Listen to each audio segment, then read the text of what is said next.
Aujourd'hui, on s'attaque à l'un des plus grands business du monde, la pornographie. Le petit loup, c'est Gumio et aujourd'hui on parle des sexualités et plus précisément de pornographie qui est un sujet extrêmement important et vu l'actualité qu'on a dessus, il me semblait important de refaire un petit point. Avant de commencer, je voudrais remettre les choses au clair. Déjà, j'ai mis cette vidéo non conçue pour les enfants, sauf que je ne sais pas qu'est-ce que YouTube considère comme enfant. Donc si vous n'êtes pas à l'aise avec la vidéo, je vous en prie, partez, je ne vous force pas à regarder ça. Deuxièmement, je ne dirai ni montrerai de choses choquantes, bien évidemment. Par contre, je dirai les choses clairement, franchement, je serai crue, je vais passer par quatre chemins, mais j'utiliserai un vocabulaire scientifique, genre verge, vulve, acte sexuel, voilà, ce sera les mots scientifiques, mais je ne vais pas parler comme un jeune parlerait avec ses amis de ses ébats amoureux. Et troisièmement, pour tout, les gens qui vont dire en commentaire que je ne suis pas bien placée pour en parler, que ça se fait pas d'en parler de ça comme ça, que à mon âge, faudrait pas que je parle ça publiquement, c'est pas bien, tous ceux qui vont m'insulter. Alors, de une, je parle de sexualité comme j'ai envie, quand je veux, où je veux, et de la manière dont je veux. À mes yeux, la sexualité ne doit pas être un sujet tabou. Et deuxièmement, je trouve que l'éducation sexuelle que le gouvernement propose aux jeunes, collégiens et lycéens, déjà est très mauvaise, puisqu'on n'en a pas assez dans l'année, et de deux, franchement, ne traite absolument pas du sujet de la pornographie, on nous dit juste de ne pas en regarder. Et les gars, c'est pas comme ça que vous allez empêcher les gens d'aller regarder ce genre de contenu. Donc vu qu'aucun adulte n'est capable d'une d'avoir le courage d'en parler avec son fils, sa nièce, son cousin, et que apparemment à l'éducation nationale ils ne sont pas non plus foutus de faire un cours, un vrai cours de prévention sur ça, bah je me suis dit qu'il fallait quand même que j'en parle puisque là du coup ça commence à devenir extrêmement dangereux. Donc la pornographie, très très très gros business et très gros entreprise, très grosse production mondiale. Au total, il y a environ 350 milliards de vidéos sorties par an. Énorme. Et en 10 ans, l'humanité aurait regardé 1,2 million d'années de pornographie. Et donc, il y a un mois, le gouvernement français avait interdit 3 sites de streaming pornographique, Pornhub, YouPorn et RedTube. Et le gouvernement français, fidèle à lui-même, a levé l'interdiction 6 jours plus tard. Ce qui n'a donc servi strictement à rien, à part à montrer à tout le peuple français qu'il n'avait aucune autorité, qu'il était très peu crédible. Là se pose un problème puisque le porno est quelque chose d'extrêmement dangereux, surtout pour la génération qui arrive, du coup ma génération. Il faut savoir que l'âge moyen de la découverte du porno, c'est 9 ans. 9 ans. À 9 ans, t'es en CM1, t'apprends à faire la division avec le temps du bizarre, t'es pas prêt du tout quand t'allumes ton ordinateur pour regarder, je sais pas moi, un youtubeur que t'aimes bien pour, sur des jouets, de tomber sur une meuf qui est en train de faire une fellation. Il me semble que c'est pas à ça qu'on prépare les enfants de 9 ans. Alors oui, je suis d'accord, il faut aborder le thème de la sexualité très tôt, mais je sais pas moi, à 9 ans, tu lui apprends ce que c'est le consentement, ce que c'est l'inceste, tu lui apprends quelle partie du corps on a le droit de toucher et pas toucher, mais il me semble que tu lui leur montres pas du porno à 9 ans.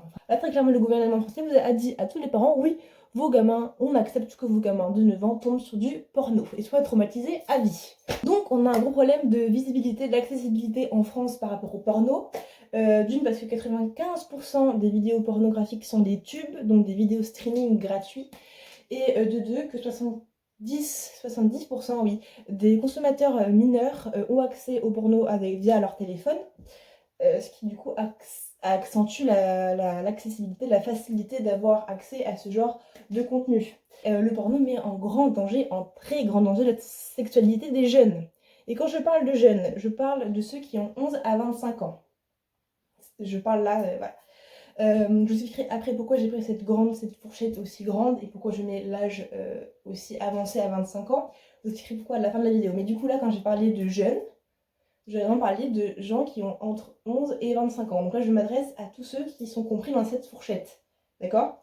Là, c'est vraiment important. Ce que je dis, c'est vraiment, je m'adresse à vous spécifiquement et aux parents qui ont du coup des enfants de ces âges-là. Donc, le porno met en danger la sexualité des jeunes. Petite statistique pour vous donner une idée. 44% des jeunes sexuellement actifs, donc qui font l'amour assez régulièrement, ont déjà essayé de reproduire ce qu'ils ont vu à l'écran. 13,2% des 18 à 24 ans font des fellations à contre-cœur et 36% font des sodomies à contre-cœur. Et c'est normal qu'on ait autant de chiffres parce qu'aux yeux des jeunes, on est obligé de faire comme ça. Bah oui, parce que dans les pornos, c'est toujours la même chose, ça commence par une fellation, ça finit par une sodomie, très souvent. Donc à force de voir ce schéma en boucle se répéter, on se dit bah c'est comme ça que ça doit se passer dans la vraie vie, et du coup on se force à le faire pour paraître normal.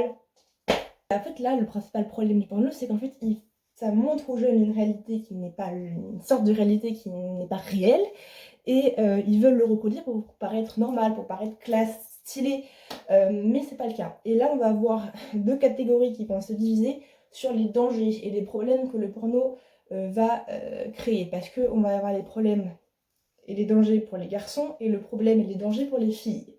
Et là on va s'occuper des garçons. Les gars, il y a un terrible danger qui plane sur vous, donc s'il vous plaît écoutez bien ce que je vais vous dire. Il y a depuis quelques années une tendance sur les sites pornographiques qui s'appelle la culture viol. Alors, du coup, en quoi ça consiste la culture viol? Tout simplement des films pornographiques qui mettent en scène un viol. Et donc déjà, c'est très traumatisant, je trouve, de voir quelqu'un se faire violer. Déjà, c'est très bizarre et très traumatisant. Mais le danger, c'est que en fait, au bout d'un moment, la fille qui se fait violer, parce que c'est très souvent une femme qui se fait violer, commence à kiffer et à prendre son pied, à en demander et tout ça, alors qu'elle se fait violer, je rappelle. Donc là, on est en train de montrer, de dire à des jeunes hommes qui sont en plein développement sexuel et qui n'ont qu'un objectif, c'est de faire plaisir à leur partenaire, que violer une fille, ça l'excite. Je suis un peu choquée de ce que je suis en train moi-même de dire, tellement ça me... Non mais franchement, vous vous rendez compte ou pas du danger que c'est là? Vous êtes en train d'inciter des jeunes hommes à aller violer des filles parce qu'à leurs yeux, ça les excite.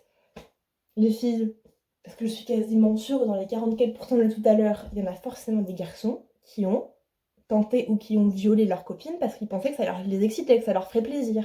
En fait, vous vous rendez compte que ça va d'une briser. En fait, vous êtes en train de briser la vie de jeunes filles et de jeunes hommes. Parce que les jeunes filles, elles vont être traumatisées, elles vont avoir une expérience sexuelle traumatisante. Elles vont penser que tous les garçons, c'est des porcs et des énormes fils de... Bref. Et les garçons, vous leur foutez leur vie en l'air. Parce que les gars, un viol dans un casier judiciaire, ça va être très compliqué après pour vous refaire votre vie derrière. Et donc là, il y a des gens qui ont manifesté pour qu'on garde ça. Et le gouvernement français a dit oui. Donc, les gars, on va remettre les choses au clair. Non, violer une fille, ça ne l'excite pas. Ça la traumatise, ça lui fait peur, ça lui fait mal. Donc, non, vous ne violez pas quelqu'un, c'est très mal. C'est interdit par la loi, c'est puni par la loi, et surtout, ça va traumatiser une fille, et ça ne l'excite pas. Donc, on arrête de croire ce genre de choses. Ce n'est pas vrai. Voilà. Et ça, c'était vraiment le principal danger du porno sur les garçons, c'est que ça incite les garçons à violer.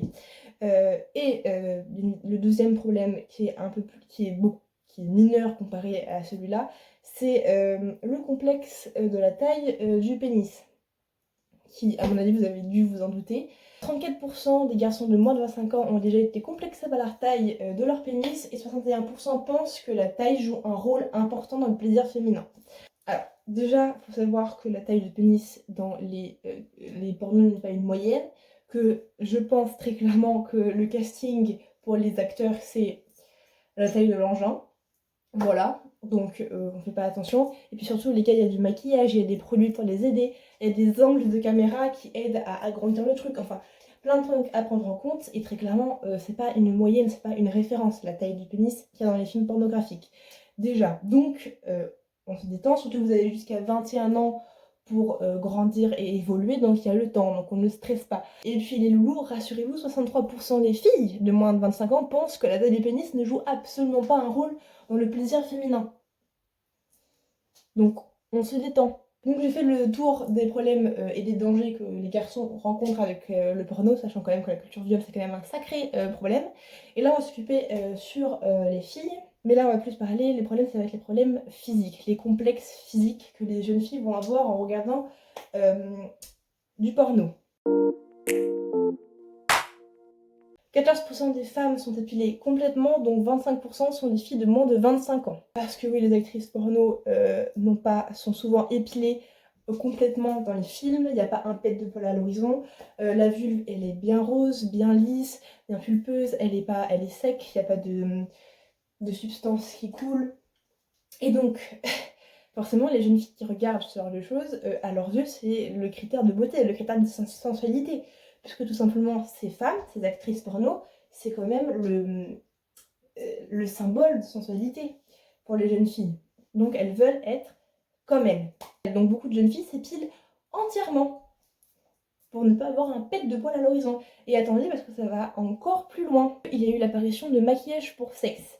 Et il y a deux marques qui ressortent particulièrement. Alors, on a Passion Dust Intimacy Capsule, excusez-moi pour mon accent, qui vend des sortes de boules de bain qu'il faut se mettre dans le vagin 1 à 2 heures avant le rapport sexuel et qui, pendant l'acte, va faire des écoulements de paillettes. Bien évidemment, ces produits sont cancérigènes. Voilà. Et ensuite, on a la deuxième marque qui s'appelle Vulve Perfect V, qui vend alors des sérums, des crèmes hydratantes, des brumes rafraîchissantes, des gommages, des fonds de teint, des éliminateurs, des déodorants et des gels pour la vulve. Et ces produits agressent les tissus et détruisent les défenses naturelles de la flore vaginale.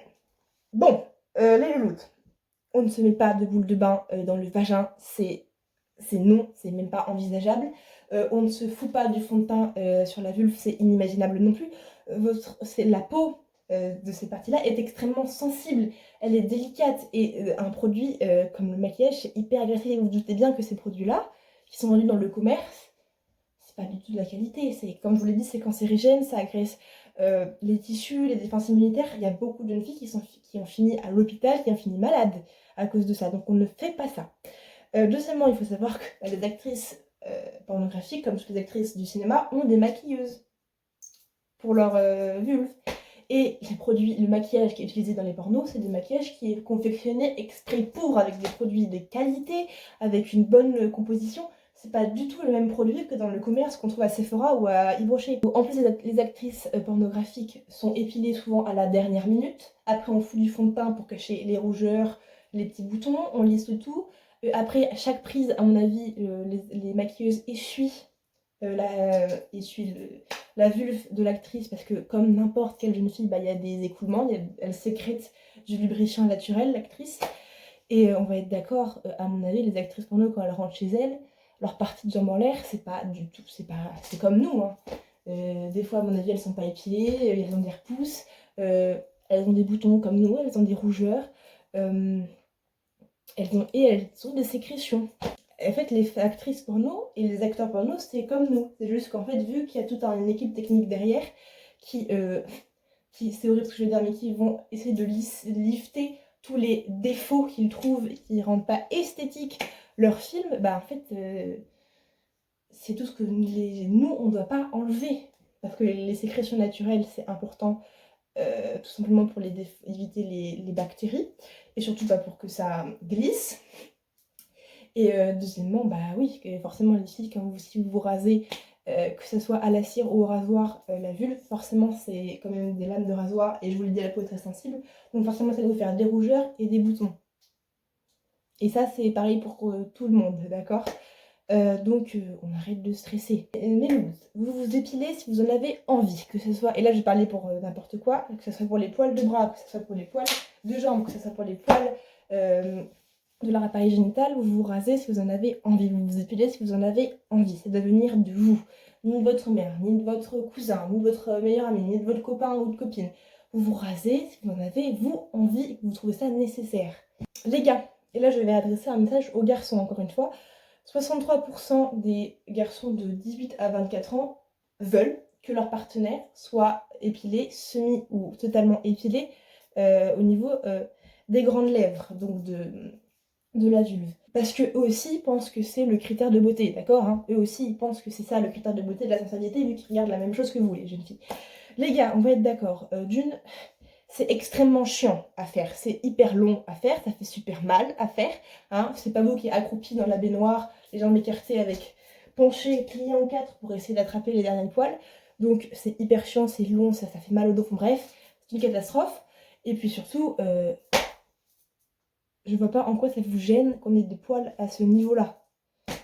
Enfin, vous aussi, vous en avez. Et souvent, les filles ne disent absolument rien. Alors, vous avez le droit de dire à votre partenaire que vous préférez qu'elle soit épilée. Vous avez le droit, mais vous n'avez pas le droit de la forcer. Attention. Donc, on dit ce qui nous dérange, on dit ce qui nous gêne, on explique pourquoi, mais on ne force pas. Ce n'est pas votre corps, messieurs, c'est le corps de votre partenaire. Donc, si elle n'a pas envie de se raser, bah, vous courbez les chines, ou vous allez voir ailleurs. Écoutez. Donc, et les filles, si votre copain refuse de faire l'acte avec vous parce que vous n'êtes pas épilé, il dégage, c'est ciao. Vous me le dégagez. Un homme ne doit pas vous forcer à vous épiler, ça doit venir de vous.